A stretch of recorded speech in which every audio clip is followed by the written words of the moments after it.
dia, na graça e na paz de Jesus. Eu sou o pastor César Cavalcante e mais uma vez, para a glória de Deus, está no ar mais uma edição do programa de debates da Rádio Musical FM. Que Deus nos ajude a termos um bom programa, que o Espírito Santo trabalhe na minha vida, na sua, que juntos exaltemos e glorifiquemos o nome do Senhor, porque Ele é bom, porque a sua misericórdia dura para sempre.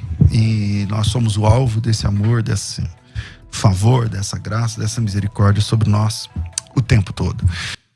Bom, vamos teologar. O assunto hoje é escatologia bíblica, né? E o tema do debate: nós já estamos no princípio das dores, dito lá em Mateus 24, Lucas 21, princípio das dores. Já é isso que a gente está vivendo? Tipo, o Covid-19, enfim, tantas coisas que a gente passa, né? Pai contra filho, filho contra pai, nação contra nação, terremoto, pestes, né? Enfim, falsos cristos. A partir dessa experiência, a gente pode compreender que estamos vivendo o princípio das dores, do qual Jesus disse, né? O princípio das dores, mas ainda não é o fim, mas já é o princípio das dores. Ou não, esse princípio das dores, ele se aplica num período tribulacional, num período fechado de tempo, do ano X ao ano Y, e alguns vão entender que esse tempo dá 7 anos, outros vão entender que dá 3 anos e meio, outros vão entender que não é um período fechado na Bíblia, enfim. Mas a pergunta é: o que estamos passando já é o princípio das dores? Para debater esse assunto, estou recebendo aqui o pastor Juliano Fraga. Ele é da Assembleia de Deus do Belém, na sede de Campinas, em São Paulo. É bacharel em teologia, tem formação em grego e hebraico, pela Faculdade Bethesda e pela Universidade Unicesumar. Bem-vindo aqui. Hoje também é professor da Academia de Pregadores. Bem-vindo aqui, pastor Juliano Fraga. Graças e paz, pastor César. Pastor Wilson, prazer conhecê-lo pessoalmente. Rever o pastor César, eu estava com saudades do pastor, do programa. Sempre bom e debater este tema relevante dentro da escatologia, e tenho certeza que quem ganha são os ouvintes que estão neste momento nos assistindo e ouvindo pelos meios de comunicação. Deus abençoe pela oportunidade. Maravilha. Com a gente também para debater esse assunto, estou recebendo aqui o reverendo Wilson Lucena. Ele é pastor na Igreja Presbiteriana do Bom Pastor, em Arthur Alvim, aqui em São Paulo, na Zona Leste de São Paulo. Ele também é bacharel em teologia, mas pelo Seminário Presbiteriano José Manuel da Conceição, JMC. Também é bacharel em teologia e mestre em ciências da religião pela Universidade Presbiteriana Mackenzie, e é conselheiro de família e casais, também é capelão militar pela Associação PMs de Cristo. Bem-vindo aqui mais uma vez na nossa mesa de debates, reverendo Wilson. Bom te ver. Uma alegria ver, pastor César, conhecer o pastor Juliano Fraga. Amém. Uma honra. E é um debate muito interessante porque trata da escatologia, e nós cremos que a escatologia está acontecendo. É agora, nós estamos vivendo já esse período, e por isso é tão relevante, tão atual. Maravilha, maravilha. Bom, vou começar com as considerações iniciais, Juliano. E aí, estamos passando do princípio isso que a gente vive já é o princípio das dores ou não? Bom, a princípio, Mateus 24 é um dos textos mais difíceis do Novo Testamento dentro da escatologia bíblica. Existem algumas interpretações dentro deste texto. Por exemplo, o teólogo dispensacionalista pré-tribulacionista Schaeffer, ele defendia a ideia de que sim, que a igreja ela passa por esse princípio de dores, que de Mateus 24, do versículo 4 ao 8, a igreja está inserida dentro deste período. Já Scofield, né, o escritor da Bíblia Scofield, é muito relevante até para o dispensacionalismo. Esta Bíblia foi significativa até da maneira como os pré-tribulacionistas iriam interpretar Mateus 24. E Scofield, um pouco diferente de Schaeffer, ele vai dizer o seguinte: a igreja está dentro de Mateus 24, do versículo 4 até o versículo de número 14. Porém, English, ele vai dizer o seguinte: não, a igreja não está de maneira nenhuma dentro de Mateus 24, e eu defendo também este pensamento, essa terceira via, de que a igreja não está dentro deste período, porque o versículo 4 até o versículo de número 14, ao meu ver, faz parte dos 3 anos e meio primários da grande tribulação, e que os outros... Sendo assim, a igreja já não estava... A igreja já não está mais, que o versículo 4 até o 14 fala da primeira metade da semana de 7 anos da tribulação, e que a partir do versículo de número 15, a desolação, a destruição, já é uma grande tribulação, onde a intensidade dessas dores ela aumenta, se findando com a segunda vinda de Cristo no final desses 7 anos. Então, a priori, a ideia é: a igreja não está inserida dentro deste período. Agora, estes sinais que ocorrem antecedem o princípio de dor e sempre ocorreram. Mas como uma mulher que está pronta para dar luz a um filho, ela tem suas dores. E isso vai aumentando em intensidade. Mas quando a igreja subir para o arrebatamento, aí então começa este princípio de dores. Ok. Pastor Reverendo Wilson, como o senhor entende aí o que estamos passando? Já dá para identificar isso, à luz de Mateus 24, como sendo o princípio de dores ou não? Não só identificamos como princípio, mas o meio, e talvez até próximo do fim do princípio das dores, uma vez que a gente crê na linha amilenista, e nós entendemos que desde que Jesus ele ressuscitou, ele inaugurou o seu reino na terra. E junto do seu reino, paralelamente, há essa grande tribulação. A gente talvez não veja isso tão claro no Brasil, mas nós vemos em outros países uma perseguição muito ferrenha ao evangelho, né? Onde de fato nós vemos dores difíceis para irmãos nossos que estão sendo maltratados, presos e até mortos por amor ao evangelho. Isso acontece desde que Cristo ressuscitou e vai acontecer até quando ele voltar. Então nós cremos que estamos no meio, quem sabe perto do fim já da grande tribulação. Caramba, então vamos lá. Juliano.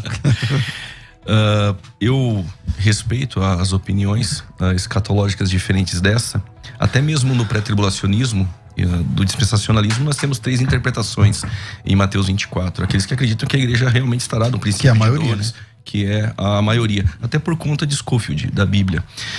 Mas eu entendo o seguinte, que o texto de Mateus 24 é uma resposta aos discípulos que ouviram Jesus pregar um sermão em Mateus 23. Jesus ele tratava da cegueira de Israel, ele repreendia os fariseus e por fim ele termina dizendo que a casa de Israel ficaria deserta.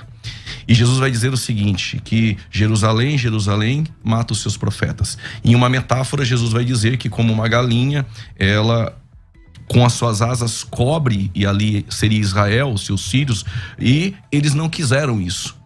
Então os discípulos perguntaram para Jesus, quando vai acontecer essas coisas? O público de Jesus era o povo judeu, era Israel. E Mateus 24 é Jesus explicando para os discípulos aquilo que eles talvez não compreenderam de Mateus 23. E o texto continua. E aí Jesus vai dizer que pedra não ficaria sobre pedra, a destruição de Jerusalém no ano 70 depois de Cristo. O próprio Flávio Joséfo, ou Tácito, vai dizer que 1.100.000 judeus morreram naquele tempo. 500 cruzes eram fabricadas por dia, a madeira importada da Fenícia, e aí houve a diáspora. Mas aí Jesus ele vai começar agora a explicar as coisas que iriam acontecer como sinal. E dentro disso eu já compreendo o início do período tribulacional. Se eu tenho tempo para isso, por exemplo, quando Jesus diz assim, porque muitos virão em meu nome dizendo eu sou o Cristo e enganarão a muitos. Muitos já diziam que era o Cristo. Somente na região de Nazaré, no tempo de Jesus, 72 falsos cristos se apresentaram antes de Jesus. Em Jerusalém eram 1.050 que se apresentaram. Por isso que Jesus disse, olha, aqueles que vieram antes de mim são ladrões e salteadores. E estes, vêm para roubar, matar e destruir. E o texto ali não fala de Satanás, era realmente os falsos profetas e os falsos cristos. Isso continua. David Koresh, daquela seita Ramo de Davi, por exemplo, Luiz Miranda, o porto-riquenho, sempre teve. Mas na verdade eu entendo o seguinte, que a partir do versículo de número 5, pastor César, nós já começamos a entender o primeiro selo sendo aberto. Esses que vão aparecer dizendo eu sou o Cristo, já é o anticristo, o cavalo branco. Quando diz no versículo 6, ouvireis guerras e rumores de guerras, o cavalo vermelho, já é a abertura dos selos. Nós temos o versículo de número 7, haverá fome, o cavalo preto, e pestes, e terremotos, e mortes, e Lucas 21, cavalo amarelo. E continuando ainda, o quinto selo vai dizer que almas clamam debaixo do altar porque foram martirizados, em Apocalipse capítulo 6, versículo 9 e 10. E o texto vai dizer, então vos hão de entregar para seres atormentados e matar-vos-ão e serei odiados de todas as nações por causa do seu nome. Então, ao meu ver, do versículo 4 até o versículo de número 8, é a abertura dos selos. Nós já entendemos que os selos são abertos aqui, é o início do período tribulacional. Não vejo problema em alguém dizer, algum dispensacionalista ou pré-tribulacionista, que a igreja está no princípio das dores. Mas você é dispensacionalista, não é? Mas dentro do dispensacionalismo, alguns pré-tribulacionistas entendem que a igreja está no período do princípio de dores e que aqui não fala do início da tribulação. Entendi. Respeito, tem esse ponto de vista, mas ao meu ver, a maneira mais sugestiva de interpretar seria essa. Ok. Reverendo Wilson Luciano. Toda a construção dessa visão pré-milenista, ela se baseia na visão da Bíblia Scofield e também do best-seller de Tim LaHaye, Deixados para Trás. Isso só acontece porque Scofield ele viveu entre 1843 e 1921. E o ápice da fama do livro Deixados para Trás e toda a série, né, do livro e toda a série do filme também que é lançado nesse período de 2001, ela traz um impacto muito grande sobre todo o povo evangélico, não só no Brasil, mas no mundo todo, né, com o lançamento disso, porque é uma visão espetacular, né, em nível assim de suspense, de tudo, realmente atrai atenção. Eu lembro que eu fui muito atraído por esse filme. Mas, biblicamente, você não vê antes desse período uma exploração dessa visão nos históricos, né? Teológicos, os escritos. Então, esse pensamento pega força exatamente desse período para cá. Então, antes disso, o pensamento sempre foi sobre aquelas três visões clássicas, né? Pós, pré e amilenismo. No entanto, o pós-milenismo ele perde a força porque acontecem as duas guerras mundiais, né? Primeira e Segunda Guerra. Houve grande prosperidade após a Reforma Protestante, Revolução Industrial, Universitária, e isso trouxe uma grande expectativa de que Jesus voltaria, né? Logo após isso. E isso não aconteceu porque a guerra trouxe desespero para todo mundo. Enfim, então essa visão pós acabou caindo. A visão pré-milenista, ela tem bastante base bíblica, é bem interessante. No entanto, ela acaba pegando dessa temática de Tim LaHaye, de Scofield, para poder buscar a sua força no meio evangélico. Mas, de fato, na história, a visão milenista que acredita que as dores começam desde o momento que Jesus ressuscitou. Primeiro século houve uma quantidade grande de morte e perseguição para cristãos. Segundo século também. Só foi ter alívio lá para o quarto século com Constantino, né, o imperador, que acabou não oficializando, mas facilitando as coisas para os cristãos. Então nós entendemos que desde lá e durante toda a história, Idade Média, os cristãos estão sendo perseguidos e isso configura a grande tribulação. Agora, onde nós nos baseamos biblicamente para isso de forma principal? Mateus capítulo 5, né? O capítulo 24, que trata dessa questão, mas é toda uma sequência que começa em Mateus 5 no Sermão da Montanha, ou conhecido também por todos os evangélicos como Sermão do Reino, ou as parábolas do reino também. E todas elas tratam de que Jesus estabeleceu o seu reino. Jesus, por exemplo, fala para os seus apóstolos que eles iriam comer pela última vez o fruto da videira, né, quando ele instituiu a Santa Ceia. E que eles só comeriam de novo isso no reino dele. E, no entanto, a gente sabe que Jesus, depois que ressuscitou, comeu com os seus discípulos, né? Ele serviu peixe, e a gente sabe que a bebida clássica daquela época não tinha outra, era o vinho, que era o fruto da videira. Então, não só baseado nisso, em várias evidências bíblicas, que o reino de Cristo foi estabelecido naquele momento. E paralelamente a esse reino, há o reino do diabo, trazendo perseguição, trazendo tribulação, mas Jesus reina, e onde o evangelho chega, ele consegue mudar a situação. Há uma figura bastante interessante, que rapidinho, para completar, se você coloca qualquer best-seller, pode colocar até o Deixados para Trás numa prisão. Você vai no final de um ano, o que vai acontecer ali? Provavelmente não vai acontecer muita coisa, mas deixa uma Bíblia ali. Você volta depois de um ano, você vai ter uma igreja praticamente formada ali. É muito natural isso. Por causa do poder do evangelho, do reino de Cristo que está estabelecido a partir da sua ressurreição. Ok, pastor Juliano. Bom, quando Jesus disse que não beberia mais o fruto da vide, isso não se cumpre depois em João 21. É um equívoco. Ali ele comeu peixe com os discípulos, não teve ceia. Quando nós falamos sobre... Mas a bebida? Beberam água? Não disse que beberam vinho. Não fala nenhuma coisa nem outra, é verdade. Isso é por conta do senhor. Mas isso o irmão também não pode afirmar que não, né? Não, é porque a Bíblia não diz. A Bíblia não diz, assim, aí não dá para criar uma doutrina em cima disso. Mas o senhor quer concluir? Não, só para dizer que quando nós falamos... o irmão se baseia na mesma controvérsia. Quando nós falamos sobre a história da escatologia, os pais da igreja antinicenos e pós-nicenos, eles eram pré-milenistas. De onde surge o amilenismo? De uma interpretação completamente equivocada de Agostinho de Hipona. Havia realmente a perseguição, a igreja perseguida no Coliseu, mártires, mas quando Constantino enterrou a espada, né, assim dizendo, e terminou a perseguição, Agostinho de Hipona, então ele imaginou que poderia estar iniciando um milênio. É uma interpretação que não era comum, ela é completamente alegórica, com Orígenes, começando com Filo em Alexandria, e essa interpretação equivocada de alegorizar o milênio deu então origem ao amilenismo. Só que a história da escatologia bíblica ela não foi tratada em concílios. Então ficou difícil, né, formular escatologia bíblica em vertentes ou escolas, até porque no período medieval já tinha uma ideia completamente historicista, já não tinha mais aquela ideia, podemos dizer, intratribulacionista, como os pais da igreja acreditando que já estavam vivendo a tribulação por causa das margens ali da perseguição do Império Romano. E o amilenismo, ele vai se perdendo também durante a história, porque esse método de alegorização, ele ficou entre aspas, porque a escatologia depois não foi debatida em concílios para alguém levantar uma bandeira e dizer que estava certo ou não.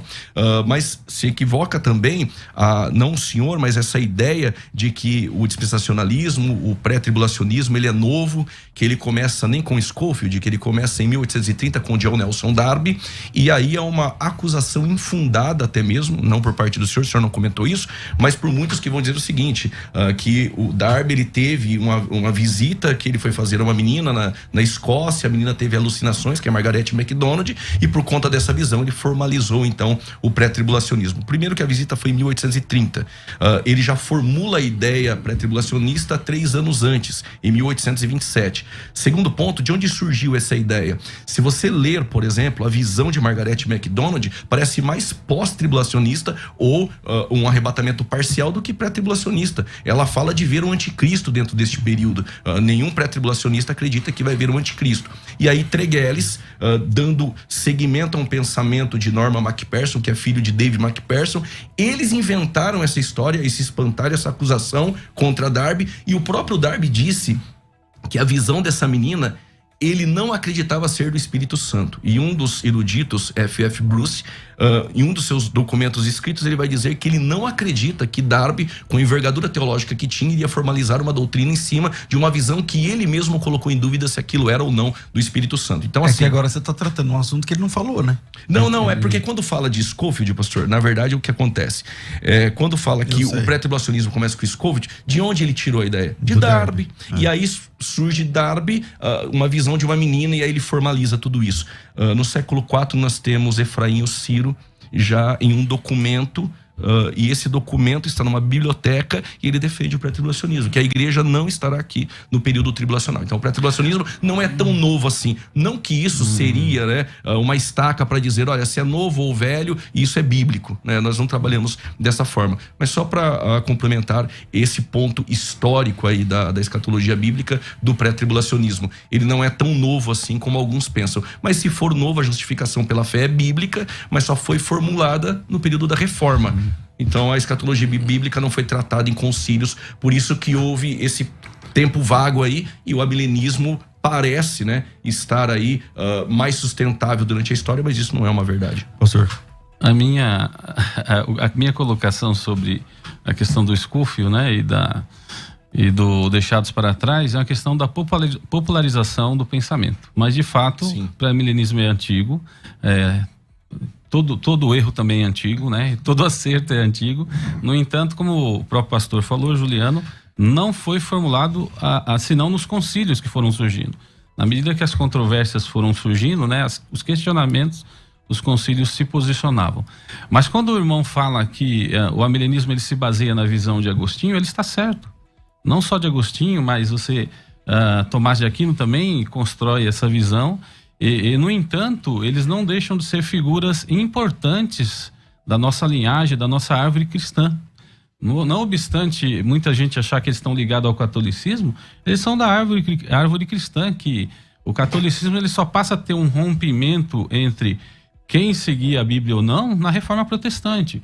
Eles foram cada vez mais fazendo essa visão ficar turva, né, até o ponto que os pré-reformadores e os reformadores definiram bem claro que há necessidade de voltar às Escrituras Sagradas. E tanto um como o outro eram extremamente bíblicos. E por isso a nossa fé ela vem dessa linhagem também de Agostinho. E é uma fé bíblica. Não por ser Agostinho, porque parece que alguns evangélicos, especialmente os arminianos, eles parece que demonizam bastante as figuras que a Igreja Católica tem como santo. Agostinho é um deles. Mas Agostinho não deixa de ser um grande teólogo bíblico e que construiu a nossa teologia geral. Tanto a visão hoje reformada como a visão arminiana também. Juliano, quando você fala que o texto de Mateus 24, ele é um texto pós-arrebatamento da igreja, como você lida com aquele arrebatamento que está lá no texto? Na verdade, somente quem enxerga o arrebatamento dentro desse texto é o pós-tribulacionismo. Não. Ele diz que ele enviar os anjos para recolher os escolhidos. Mas para o pré-tribulacionismo ali não fala de arrebatamento. Ali fala da segunda vinda de Cristo. Inclusive, dentro desse... Mas o que é esse recolher os seus escolhidos? Significa o quê? Boa pergunta. Quando nós olhamos para Mateus 24, a desolação que haveria de vir, a qual Daniel menciona, e aí Jesus diz, quem lê, entenda. Ao meu ver, quem lê, entenda não o que está em Mateus 24, mas aquilo que foi escrito por Daniel. Quem lê, entenda. E o que nos parece no livro de Daniel é que não há menção de igreja. A igreja era um mistério, a igreja foi anunciada em Cesareia de Filipe. Escreve a visão das 70 semanas que estão determinadas sobre qual povo? Era o povo judeu, o povo de Daniel. Sobre a santa cidade. Qual santa cidade? Então os anjos vão juntar Jerusalém. Os judeus, é isso? Então, eu vou chegar lá. Então, o pensamento tribulacional que nós vemos ali a partir do versículo de número 4, nós temos aqueles que estão na Judéia fujam para os montes. Ora, então o cristão que não mora na Judéia, ele foge para onde? Que a fuga não ocorra no Shabat. Quem guarda o sábado não é a igreja, é o povo judeu. Esses elementos de evidências internas dentro do texto nos remete à ideia da nação judaica. Jesus está falando para este povo. Em Deuteronômio 4:27, fala o próprio Deus que quando eles desobedecessem, eles seriam espalhados pela terra. Isso aconteceu no ano 70 na diáspora.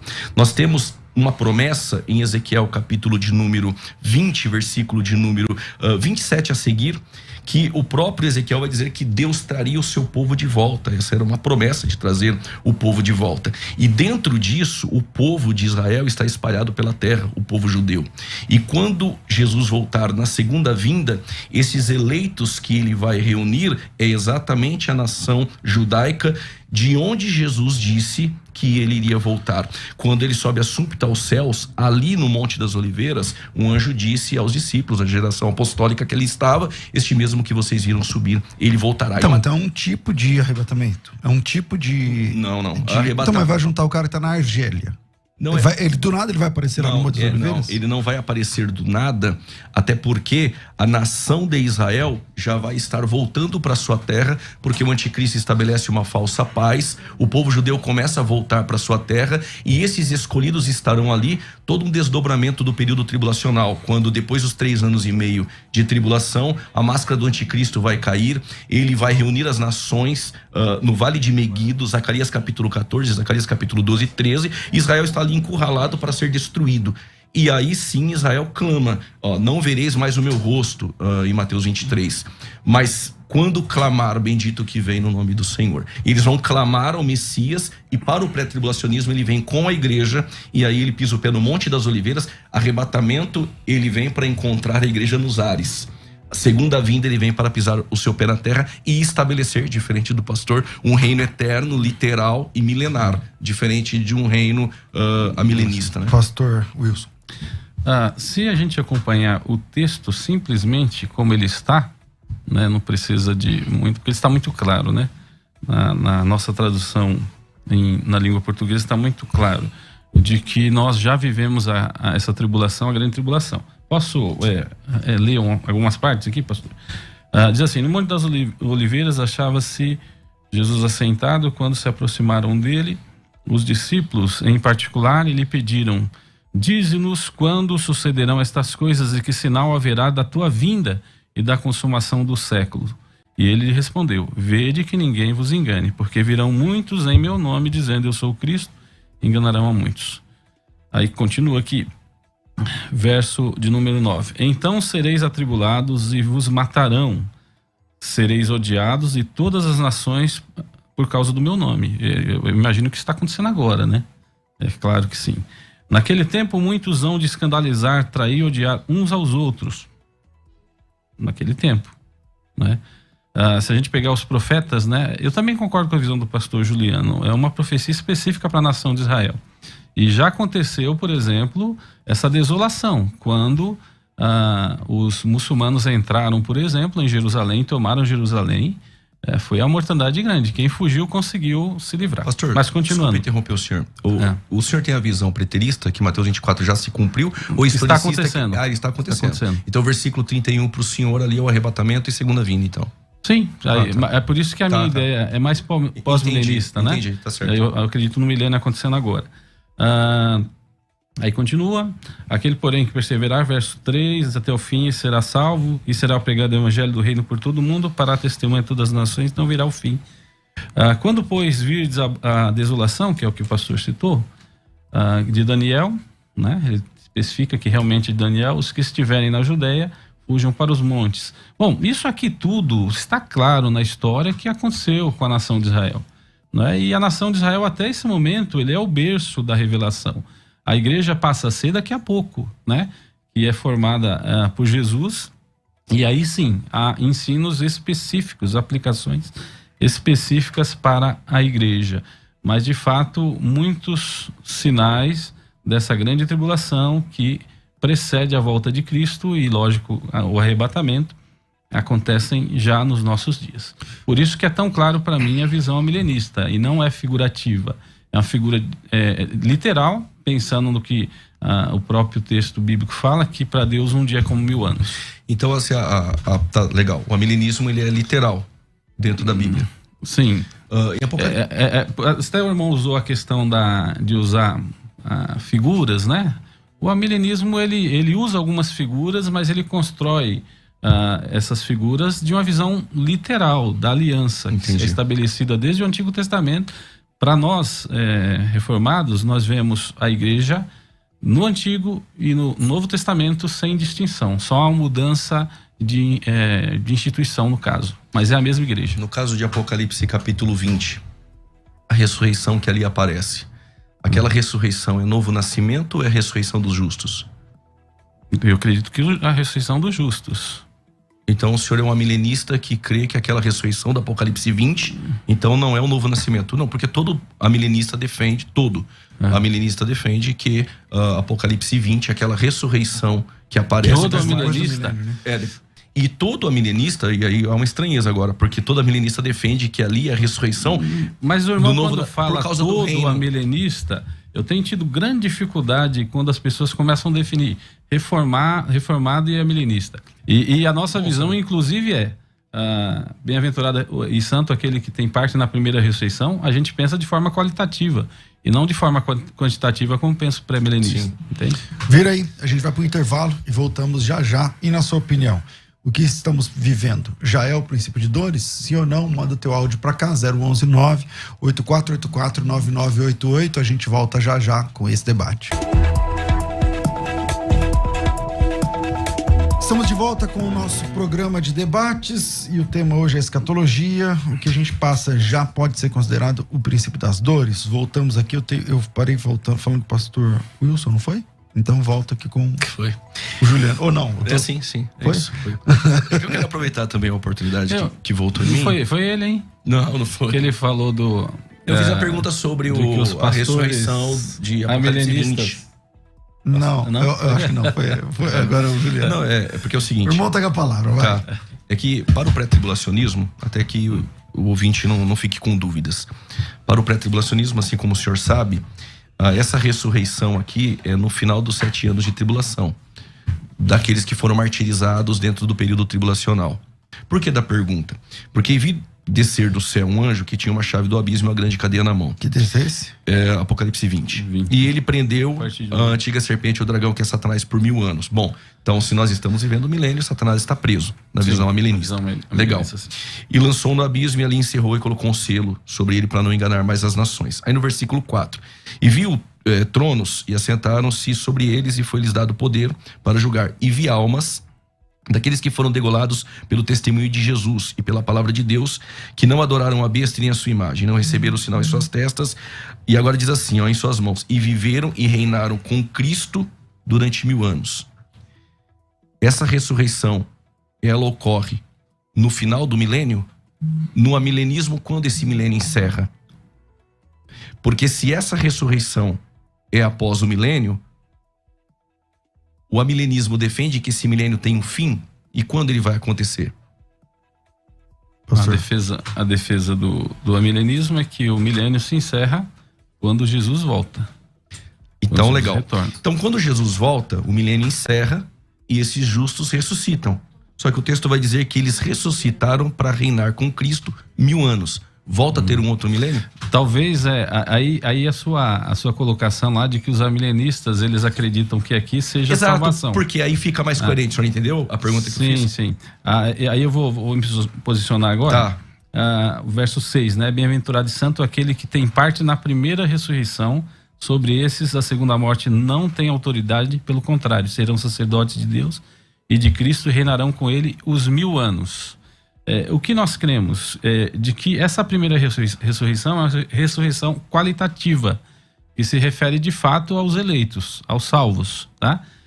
No caso específico aqui, e desde que Cristo veio, porque nós entendemos que o milênio ele começa desde a ressurreição, toda a igreja de Cristo nesse período reina com ele, cada um no seu período de vida, digamos assim. E como reina? Pregando o evangelho. E como que esse reino ele é imposto ao mundo? Através do evangelho que não causa resistência. E aí nós encaixamos com a visão de que Satanás está preso nesse sentido. Porque antes da vinda do evangelho, as nações eram escravizadas. Você não tinha pregação para salvação a todas as nações. A partir da vinda de Cristo é que ele dá a ordem de evangelizar por todo mundo, e o evangelho pregado a todo mundo traz salvação e libertação a todos. A pergunta dele é assim, beleza, eu acho que ele entendeu isso aí que o senhor explicou, beleza. Mas ele entendeu o que o senhor disse, mas se reinar com Cristo por 1000 anos é ter a liberdade de pregar o evangelho, conforme o senhor acredita agora, o que faz com essa ressurreição das pessoas que depois dessa ressurreição vão reinar com Cristo por 1000 anos? Tem outro reino de 1000 anos?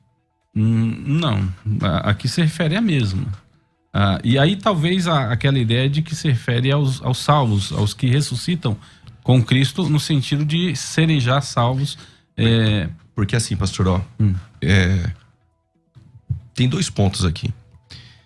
Ou o senhor defende que essa ressurreição é o novo nascimento, e tem que fazer isso para poder encaixar o texto, senão não vai encaixar. Essa é a verdade. Se disser que é um novo nascimento, acaba encaixando. Porque esses que nasceram de novo, dentro do bojo milenista, vai reinar com Cristo. Então, um reino espiritual legal. Dá até para caminhar assim.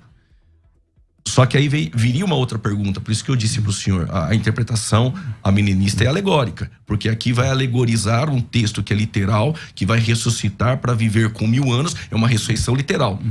Vai Mas ter que alegorizar. É literal? Só para concluir. Neste caso aqui, a ressurreição é muito clara. Agora, se não é um novo nascimento e ressuscitaram como a ressurreição final, eles vão pregar o evangelho para quem? E o texto vai dizer, o senhor disse que eles vão pregar o evangelho para quem? Se é a ressurreição final. Não tem mais ímpio. Se ressuscitaram para viver 1000 anos, tem um outro milênio. Por isso que eu disse que se o amilenista não defender que é um novo nascimento, aqui não tem mais saída. Pastor. Então, mas veja bem, ao mesmo tempo que se refere ao período do milênio, onde a igreja ela reina com Cristo, ele também já joga para o final dos tempos, porque logo depois do verso 11 tem o juízo final.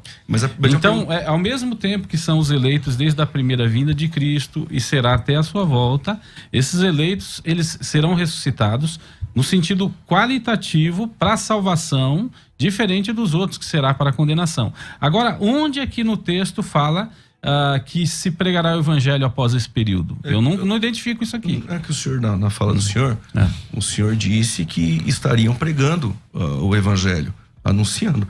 Durante os 1000 anos, durante o milênio, então, que é desde a primeira vinda até a segunda. Legal. Então nós Esse é o período que está sendo pregado o evangelho e que as nações não estão presas. Mas quem vai pregar? Os salvos, os que vão ressuscitar primeiro, lá no final dos tempos. Os eleitos aqui. Está se referindo a um grupo de eleitos. E o outro que fala aqui, na sequência da sequência das ressurreições aqui, já é para condenação. Não, já não se refere. Eu acho que eu estou entendendo o que ele está falando.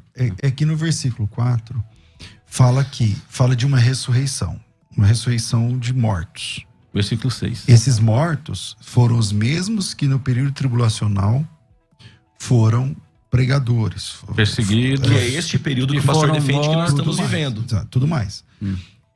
Esse pessoal vai ressuscitar. Aí o pastor Juliano perguntou: essa ressurreição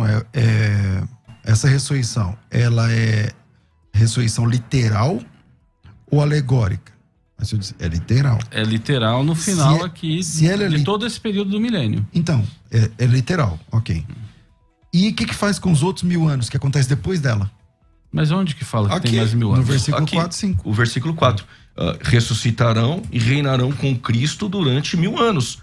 Ele está dizendo que o milênio é depois dessa ressurreição. Sim, mas ao mesmo tempo é interessante como, sim, a visão pré-milenista, ao mesmo tempo que ela defende algo literal, ela tem que se submeter à linguagem figurada, porque você mesmo citou o outro texto lá que cita Daniel. Daniel não é literal. Nós estamos indo aí para um outro texto, uma outra ideia. Depois mas vamos resolver essa questão. É a mesma ideia de Daniel, a visão lá da estátua, por exemplo, Nabucodonosor, entre outras coisas, são visões figuradas. Na verdade, você pastor, concorda que ela é figurada? Aqui você não concorda? Não. Na verdade, não tem como o senhor sair desse texto. Ou o senhor defende que é alegórico e é o novo nascimento, mas o senhor já defendeu que é literal. Você que está falando isso, é a tua opinião.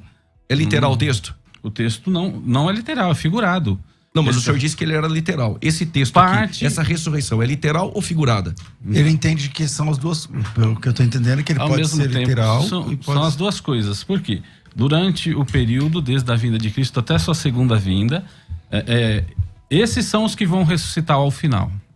Tá certo? E que estão reinando com Cristo durante esse período. Essa é a visão milenista. Não vejo dificuldade nenhuma. Agora, o seu irmão quer forçar alguma coisa que eu não estou falando, eu não vou. Juliano, já tem que terminar. Juliano, um minutinho pra gente concluir. Para concluir. Como eu disse, não tem como sair dali. Tem que ser um novo nascimento. Agradeço então. Não, mas calma. Eu tô dizendo pra eu tenho mais um minuto. Um minuto antes de eu. O senhor quer fazer alguma pergunta em cima disso? Não, porque aqui não tem jeito. Não tem como sair daí. Porque se ressuscitou literalmente é para reinar com 1000 anos. É o texto que está dizendo. É uma continuidade do texto. Por isso que eu fiz a pergunta. A pergunta não foi em vão. Porque se o pastor dissesse que era o novo nascimento, dá para caminhar com isso. Aí eu iria defender o quê? Como que você alegoriza a visão de Apocalipse, irmão, não é cronológica. Tudo bem. Como você analisa ali o novo nascimento, mas a ressurreição dos ímpios, ela é literal. E qual é o critério? A do ímpio é literal e aqui é novo nascimento? Eu iria dizer isso para o o irmão está repetindo uma coisa que eu não falei. Eu não falei que é novo nascimento. Eu falei não, o senhor não falou mesmo. Eu não falei. Concordo, o senhor não falou. O senhor não falou. E até por isso não tem saída, que se fosse ainda não, pra dava você pra não tem saída, pra mim tem. Tá claro. Vamos para as considerações finais. Solta aí. Considerações finais. Debates com o pastor César Cavalcante. Volta aqui, eu comecei com quem, gente? Com o pastor. Comecei... Não, foi com você. Tá vendo como ele é? Comecei com você, Juliano. Então, Juliano, tá obrigado pela sua participação aqui. 1 minuto e meio pra gente concluir. Pastor, eu que agradeço. Foi um prazer, pastor Wilson. Deus abençoe a vida do senhor. Só para aqueles que estão nos ouvindo, não vejo dificuldade em um pré-tribulacionista defender que Mateus 24, do versículo 4 ao 8, a igreja está dentro deste período, ou até mesmo até o versículo de número 14. Mas eu entendo Mateus 24 que os elementos, as evidências internas que estão ali, são completamente uma nação judaica. E entendo que ali não há o arrebatamento no versículo de número 31, e sim a segunda vinda. E Mateus 24 é um texto muito difícil, mas é uma continuidade de Mateus 23. Então, aqueles que estão nos ouvindo agora, leia o texto. A escatologia bíblica realmente tem as suas vertentes, as suas escolas, mas tenho certeza que o debate foi relevante para o crescimento de todos aqueles que estão nos ouvindo. Agradeço à Rádio Musical e ao pastor César, para minha admiração, e sempre será uma referência na minha vida, pastor. Maravilha, maravilha, maravilha. Reverendo Wilson, bem-vindo sempre aqui, privilégio de te ouvir, estar perto do senhor, suas considerações finais nesse tema. Quero agradecer mais uma vez, César, pela oportunidade e também de conhecer o pastor Juliano. Amém. Eu quero reforçar que as nossas discussões e controvérsias é para ajudar o povo a pensar mesmo, né, a buscar o conhecimento da palavra de Deus, mas eu assevero que o que fala em Mateus capítulo 24 nós estamos vivendo desde a primeira vinda de Cristo e se completará na segunda vinda, de que nós, aqueles que são eleitos, né, que são escolhidos por Deus antes da fundação do mundo, reinam com Cristo durante todo esse período. E depois, quando ele voltar, serão ressurretos. E essa é a nossa visão, tá bom? Mas continuem ligados aí na Musical. A gente agradece pela oportunidade de toda a equipe aí, o Rafael e os demais. Pastor, quem quiser conhecer a Igreja Presbiteriana do Bom Pastor, lá na Arthur Alvim, Zona Leste de São Paulo, ou suas redes sociais, seu trabalho, como que faz? Nós estamos ali na rua Dr. João Priori, numa vila de Arthur Alvim chamada Vila em Ocuné.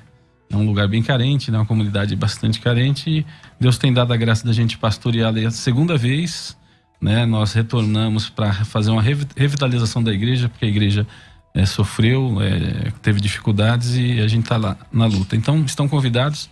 Nossa escola dominical já presencial às 9h30 no domingo, e os nossos cultos às 19 horas. Todos estão convidados a nos verem lá. E para nos achar na rede Wilson Lucena no Facebook, Wilson Lucena 37 no Instagram.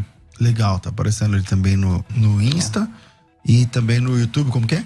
No YouTube, não, no Facebook que o senhor falou, né? Facebook tá com o Wilson Lucena também. Wilson Lucena, tá certo. Bom, inclusive o pastor Wilson, ele também tem uma construtora. Se você é pastor, tá precisando de construir uma parte na igreja, aumentar, ou construir uma igreja do zero, uma congregação, como é que faz para ter esse contato do senhor? Pode falar com a gente no celular, 011 99 327 5674, 011 99 327 5674. E obrigado aí pela propaganda. 99 327 ganhei de presente aí uma propaganda aí. 5674, maravilha, maravilha. Bom, assim a gente caminha ao final do programa. A nossa produção também aqui, o meu abraço, meu carinho, fico por aqui. Às 14h eu volto com o bom e velho programa Crescendo na Fé. Tudo isso e muito mais a gente faz dentro do reino, se for da vontade dele. Você ouviu Debates na Musical FM. Dentro de alguns minutos, este programa estará disponível no seu aplicativo de podcast. Basta digitar Debates Musical FM e ouvir a qualquer momento, quantas vezes quiser. Disponível para Spotify, Deezer e os tocadores da Apple e Android. Musical FM.